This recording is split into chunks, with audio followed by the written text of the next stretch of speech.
ಜೈ ರಾಮಕೃಷ್ಣ. ನಮಸ್ತೆ. ಯುಗಾವತಾರ ಶ್ರೀರಾಮಕೃಷ್ಣ ಗ್ರಂಥಾಧ್ಯಯನಕ್ಕೆ ತಮ್ಮೆಲ್ಲರಿಗೂ ಸ್ವಾಗತ. ಅಧ್ಯಾಯ 48. ಯಾರೀ ತೋತಾಪುರಿ? ತೀರ್ಥಯಾತ್ರೆಯ ಹೆಸರಿನಲ್ಲಿ ತಿರುಗಾಡುತ್ತಾ ಬಂದ ತೋತಾಪುರಿಯೊಡನೆ ಶ್ರೀರಾಮಕೃಷ್ಣರಿಗೆ ಸಂಪರ್ಕವೂ ಆಯಿತು, ಸಾಧನೆಯೂ ನಡೆಯಿತು, ಸಿದ್ಧರೂ ಆಗಿಬಿಟ್ಟರು. ಆದರೆ ಅವರು ಗುರು ತೋತಾಪುರಿ ಯಾವ ಊರಿನವರು ಎಂಬುದನ್ನು ಕೇಳಲೂ ಇಲ್ಲ, ಆತ ತಾನಾಗಿ ಹೇಳಲೂ ಇಲ್ಲ. ಸನ್ಯಾಸಿಯ ಊರು ಕುಲ ಗೋತ್ರಗಳನ್ನು ಕೇಳಲೂಬಾರದು, ಆತ ಹೇಳಲೂಬಾರದು ಎಂದು ಶಾಸ್ತ್ರವಿಧಿಯೇ ಇದೆ. ಆತ್ಮಶ್ರಾದ್ದ ಮಾಡಿಕೊಂಡು ಕುಲ ಗೋತ್ರಗಳನ್ನು ಕಡಿದುಕೊಂಡ ಸರ್ವಸಂಗ ಪರಿತ್ಯಾಗಿಗೆ ಊರಾವುದು, ಕೇರಿಯಾವುದು, ತನ್ನವರಾರು, ಪರಕೀಯರಾರು? ಆದರೂ ಕುತೂಹಲ ತಾಳಲಾರದೆ ಕೆಲವರು ತೋತಾಪುರಿಯ ಸ್ವಸ್ಥಳ ಪಂಜಾಬಿನ ಸಮೀಪದ ಒಂದೂರು ಎಂದು ಪತ್ತೆ ಹಚ್ಚಿದರು. ಅಲ್ಲದೆ ಅವನು ಕೂಡ ಕೆಲವೊಮ್ಮೆ ಶ್ರೀರಾಮಕೃಷ್ಣರೊಂದಿಗೆ ಮಾತನಾಡುತ್ತಾ ಸಾಂದರ್ಭಿಕವಾಗಿ ಹಲವಾರು ವಿಷಯಗಳನ್ನು ತಿಳಿಸಿದ್ದ. ಅವನ ಗುರುಗಳ ಮಠ ಇದ್ದುದು ಲೂಧಿಯಾನ ಎಂಬಲ್ಲಿ. ಮಹಾಯೋಗಿಯಾಗಿದ್ದ ಅವನ ಗುರು ಆ ಮಠವನ್ನು ಊರ್ಜಿತಗೊಳಿಸಿದ್ದ. ಆ ಮಠದ ಮಹಂತನೂ ಆಗಿದ್ದ ಅವನ ಮಾರ್ಗದರ್ಶನದಲ್ಲಿ ಸುಮಾರು 700 ಶಿಷ್ಯರು ವಿವಿಧ ಹಂತದ ಸಾಧನೆಗಳಲ್ಲಿ ನಿರತರಾಗಿದ್ದರು. ಅವನು ಆ ಊರಿನಲ್ಲಿ ಎಷ್ಟು ಪ್ರಭಾವ ಬೀರಿದ್ದನೆಂದರೆ ಪ್ರತಿ ವರ್ಷವೂ ಅಲ್ಲಿ ಅವನ ಗೌರವಾರ್ಥವಾಗಿ ಉತ್ಸವ ನಡೆಯುತ್ತಿತ್ತು. ಅವನು ದೇಹತ್ಯಾಗ ಮಾಡಿದ ಮೇಲೆ ಆ ಮಠದ ಮಹಂತ ಸ್ಥಾನವನ್ನು ಅಲಂಕರಿಸಿದವನೇ ತೋತಾಪುರಿ. ದೈಹಿಕವಾಗಿ ತೋತಾಪುರಿ ಆಜಾನಬಾಹು, ಆಧ್ಯಾತ್ಮಿಕವಾಗಿ ಯೋಗ ಸಿದ್ಧ ಪುರುಷ. 40 ವರ್ಷಗಳ ಕ್ರಮಬದ್ಧ ಸಾಧನೆಯ ಫಲವಾಗಿ ನಿರ್ವಿಕಲ್ಪ ಸಮಾಧಿಯ ಸವಿಯನ್ನುಂಡವನು ಅವನು. ದಿನದ ಹೆಚ್ಚಿನ ಸಮಯ ಧ್ಯಾನ ಸಮಾಧಿಯ ಆನಂದದಲ್ಲೇ ತನ್ಮಯನಾಗಿರುವುದು ಅವನ ಪರಿಪಾಠ. ಮಗುವಿನಂತೆ ದೇಹಭಾವನೆಯೇ ಇಲ್ಲದಿದ್ದ ಅವನ ಮೈ ಮೇಲೆ ಬಟ್ಟೆ ಇದ್ದರಿತ್ತು, ಇಲ್ಲದಿದ್ದರಿಲ್ಲ. ಶ್ರೀರಾಮಕೃಷ್ಣರು ಅವನನ್ನು ನ್ಯಾಂಗ್ಟ ಎಂದೇ ಕರೆಯುತ್ತಿದ್ದರು. ನ್ಯಾಂಗ್ಟ ಎಂದರೆ ನಗ್ನ ಎಂದರ್ಥ. ಅವರು ಅವನನ್ನು ಹಾಗೆ ಕರೆಯುತ್ತಿದ್ದುದಕ್ಕೆ ಇನ್ನೊಂದು ಕಾರಣವೂ ಇರಬಹುದು. ಶಿಷ್ಯನಾದವನು ಗುರುವಿನ ಹೆಸರನ್ನು ನೇರವಾಗಿ ಹೇಳಬಾರದು, ಹೆಸರು ಹಿಡಿದು ಕರೆಯಲೂಬಾರದು ಎಂಬ ಮಾತಿದೆ. ಇದನ್ನು ಪಾಲಿಸುವುದೂ ಅವರ ಉದ್ದೇಶವಾಗಿರಬಹುದು. ಅವನು ನಾಗಾ ಸಂಪ್ರದಾಯದನಾದ್ದರಿಂದ ಯಾವಾಗಲೂ ಅಗ್ನಿಯನ್ನು ಪೂಜಿಸುತ್ತಿದ್ದ. ನಾಗಾ ಸಾಧುಗಳ ಪಾಲಿಗೆ ಅಗ್ನಿ ಅತ್ಯಂತ ಪವಿತ್ರ. ಆದ್ದರಿಂದ ಅವರು ಹೋದಲ್ಲಿ ಬಂದಲ್ಲಿ ಕಟ್ಟಿಗೆ ಸಂಗ್ರಹಿಸಿಟ್ಟುಕೊಂಡು ಸದಾ ಅಗ್ನಿಯನ್ನು ಉರಿಸುತ್ತಿರುತ್ತಾರೆ. ಆ ಅಗ್ನಿಗೆ ಧುನಿ ಎಂದು ಹೆಸರು. ನಾಗಾ ಸಾಧುಗಳು ಧುನಿಗೆ ಪ್ರತಿದಿನ ಪ್ರಾತಃ ಕಾಲ ಸಾಯಂಕಾಲ ಆರತಿ ಬೆಳಗುತ್ತಾರೆ. ಭಿಕ್ಷೆ ಬೇಡಿ ತಂದ ಆಹಾರವನ್ನು ನೈವೇದ್ಯ ಮಾಡಿ ಪ್ರಸಾದ ರೂಪವಾಗಿ ಸ್ವೀಕರಿಸುತ್ತಾರೆ.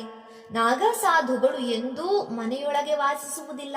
ಆದ್ದರಿಂದಲೇ ತೋತಾಪುರಿ ದಕ್ಷಿಣೇಶ್ವರದಲ್ಲಿ ಪಂಚವಟಿಯ ತರುತಲದಲ್ಲಿ ವಾಸವಾಗಿದ್ದದ್ದು. ಅಲ್ಲಿ ಅವನು ಧುನಿ ಹೊತ್ತಿಸಿಕೊಂಡು ಇರುತ್ತಿದ್ದ. ಅವನ ಆ ಧುನಿ ಮಳೆಗಾಲದಲ್ಲೂ ಬೇಸಿಗೆಯಲ್ಲೂ ಏಕಪ್ರಕಾರವಾಗಿ ಉರಿಯುತ್ತಿತ್ತು. ತೋತಾಪುರಿ ಭಿಕ್ಷಾನ್ನವನ್ನು ಸೇವಿಸುತ್ತಿದ್ದುದು, ಮಲಗುತ್ತಿದ್ದುದು ಎಲ್ಲವೂ ಆ ಧ್ವನಿಯ ಮುಂದೆ. ರಾತ್ರಿ ಗಾಢವಾದಂತೆಲ್ಲ ಹೊರಗಿನ ಇಡೀ ಜಗತ್ತು ವಿಶ್ರಾಂತಿದಾಯಿನಿಯಾದ ನಿದ್ರಾದೇವಿಯ ಮಡಿಲಲ್ಲಿ ಮಲಗಿ ನಿಶ್ಚೇಷ್ಟಿತವಾಗಿರುವಾಗ ತೋತಾಪುರಿ ಜಾಗೃತವಾಗಿ ಧ್ವನಿಯ ಅಗ್ನಿಯನ್ನು ಇನ್ನಷ್ಟು ಪ್ರಜ್ವಲಗೊಳಿಸಿಕೊಂಡು ಸುಮೇರು ಪರ್ವತದಂತೆ ಸ್ಥಿರವಾಗಿ ಕುಳಿತು ಬಿಡುತ್ತಿದ್ದ. ಆಗ ಅವನ ಮನಸ್ಸು ಏಕಮುಖವಾಗಿ ಪರಬ್ರಹ್ಮದೆಡೆಗೆ ಹರಿಯುತ್ತಾ ಸಮಾಧಿಮಗ್ನನಾಗಿ ಬಿಡುತ್ತಿದ್ದ. ಅವನು ಹಗಲು ಹೊತ್ತು ಕೂಡ ಬಹುಪಾಲು ಧ್ಯಾನ ನಿರತನಾಗಿಯೇ ಇರುತ್ತಿದ್ದ. ಆದರೆ ಇತರರಾರೂ ತಿಳಿಯದಂತೆ ಧ್ಯಾನ ಮಾಡುವುದು ಅವನ ಕ್ರಮ. ಆದ್ದರಿಂದಲೇ ಅವನು ಮೈ ತುಂಬಾ ಒಂದು ಶಲ್ಯವನ್ನು ಹೊದೆದುಕೊಂಡು ಶವದಂತೆ ನೆಲದ ಮೇಲೆ ಉದ್ದಕ್ಕೆ ಬಿದ್ದುಕೊಂಡಿರುತ್ತಿದ್ದ. ನೋಡುವವರಿಗೆ ಈತ ಯಾವಾಗಲೂ ಗೊರಕೆ ಹೊಡೆಯುತ್ತಿರುತ್ತಾನೆ ಎನ್ನಿಸಬೇಕು.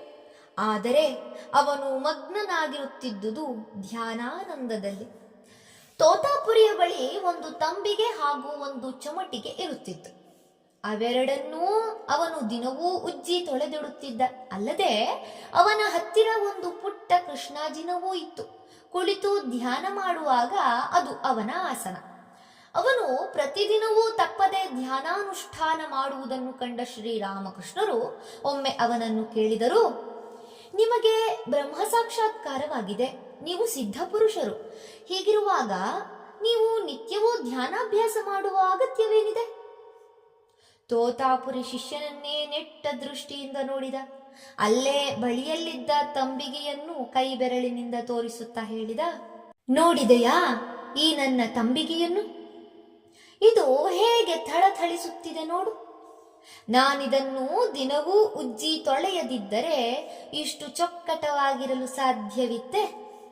ಹಾಗೆಯೇ ಮನಸ್ಸು ಕೂಡ ನಿತ್ಯವೂ ಧ್ಯಾನ ಮಾಡದಿದ್ದರೆ ಅದು ಮಲಿನಮಯವಾಗಿ ಬಿಡುತ್ತದೆ. ಸೂಕ್ಷ್ಮ ಬುದ್ಧಿಯ ಶ್ರೀರಾಮಕೃಷ್ಣರು ಈ ಮಾತನ್ನು ಕೂಡಲೇ ಒಪ್ಪಿಕೊಂಡರು. ಆದರೆ ಮರುಕ್ಷಣವೇ ಒಂದು ಪ್ರಶ್ನೆ ಹಾಕಿದರು.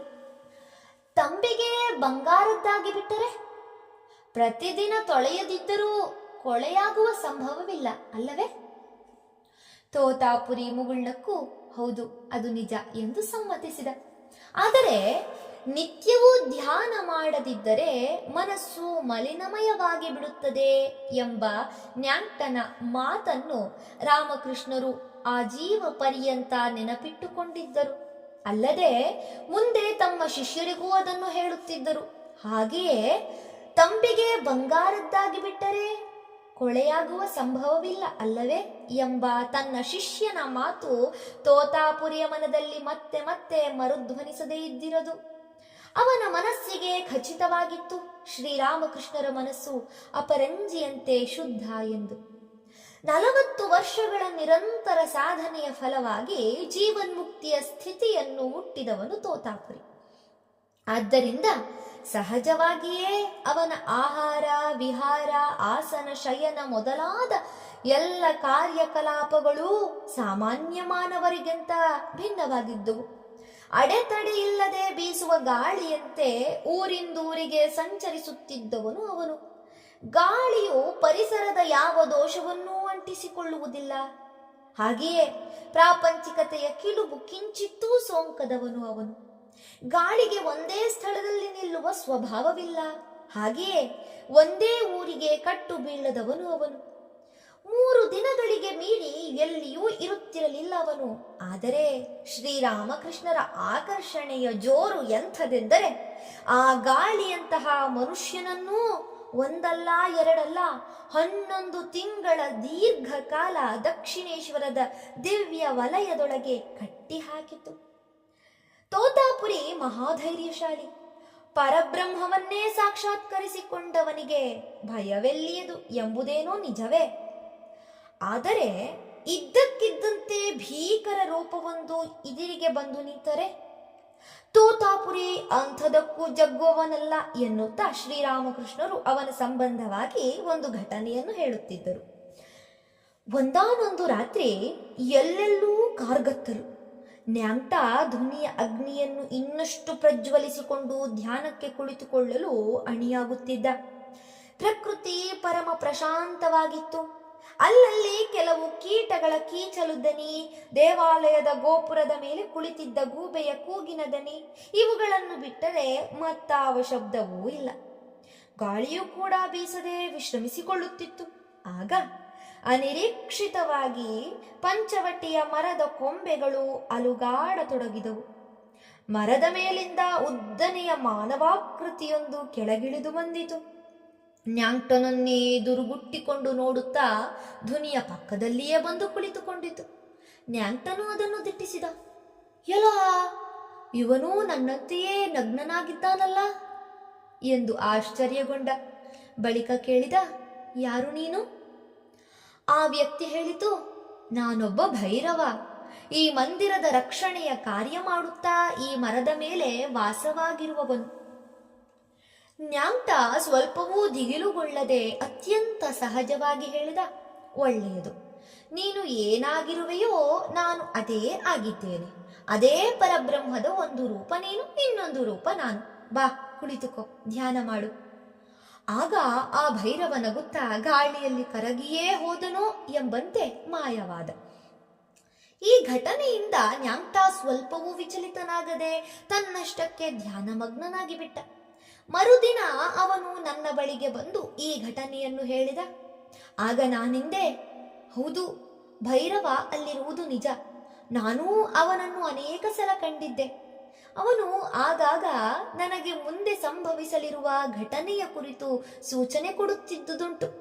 ಒಮ್ಮೆ ಈಸ್ಟ್ ಇಂಡಿಯಾ ಕಂಪನಿ ಈ ದಕ್ಷಿಣೇಶ್ವರದೆಲ್ಲ ಭೂಮಿಯನ್ನು ಕೊಂಡುಕೊಂಡು ಇಲ್ಲಿ ಇನ್ನೊಂದು ದೊಡ್ಡ ಶಾಸ್ತ್ರಾಗಾರವನ್ನು ಕಟ್ಟುವ ಯೋಜನೆ ಹಾಕಿತ್ತು. ಅದನ್ನು ಕೇಳಿ ನನಗೆ ಜಗತ್ತಿನ ಜಂಜಾಟದಿಂದ ದೂರವಿರುವ ಈ ಸ್ಥಳದಲ್ಲಿ ಕುಳಿತುಕೊಂಡು ಜಗನ್ಮಾತೆಯ ಸ್ಮರಣೆ ಮಾಡುವ ಭಾಗ್ಯ ಎಲ್ಲಿ ತಪ್ಪಿ ಹೋಗುವುದೋ ಎಂಬ ಚಿಂತೆಯಾಗಿ ಬಿಟ್ಟಿತು. ಮಥುರ ಬಾಬುವೇನೋ ಕಂಪನಿಯ ವಿರುದ್ಧವಾಗಿ ಮೊಕದ್ದಮೆ ಹೂಡಿದ್ದ. ಆದರೆ ಗೆಲುವು ಯಾರ ಕಡೆಗೋ ಯಾರಿಗೆ ಗೊತ್ತು. ಒಂದು ದಿನ ನಾನು ಎಂದಿನಂತೆ ಪಂಚವಟಿಗೆ ಹೋದಾಗ ಆ ಭೈರವ ಮರದ ಮೇಲೆ ಕುಳಿತಿರುವುದನ್ನು ಕಂಡೆ. ಅವನು ನನಗೆ ಸಂಕೇತದ ಮೂಲಕ ಮೊಕದ್ದಮೆಯಲ್ಲಿ ಕಂಪನಿ ಸೋತು ಹೋಗುತ್ತದೆ, ಜಮೀನು ಕಂಪನಿಗೆ ಸಿಗಲಾರದು ಎಂದು ತಿಳಿಸಿದ. ಕೊನೆಗೂ ಅದು ಹಾಗೇ ಆಯಿತು. ಧನ್ಯವಾದಗಳು. ಇಂದಿಗೆ ಅಧ್ಯಾಯ 48 ಸಂಪೂರ್ಣವಾಯಿತು. ಮುಂದಿನ ಸಂಚಿಕೆಯಲ್ಲಿ ಹೊಸ ಅಧ್ಯಾಯವನ್ನು ಪ್ರಾರಂಭಿಸೋಣ.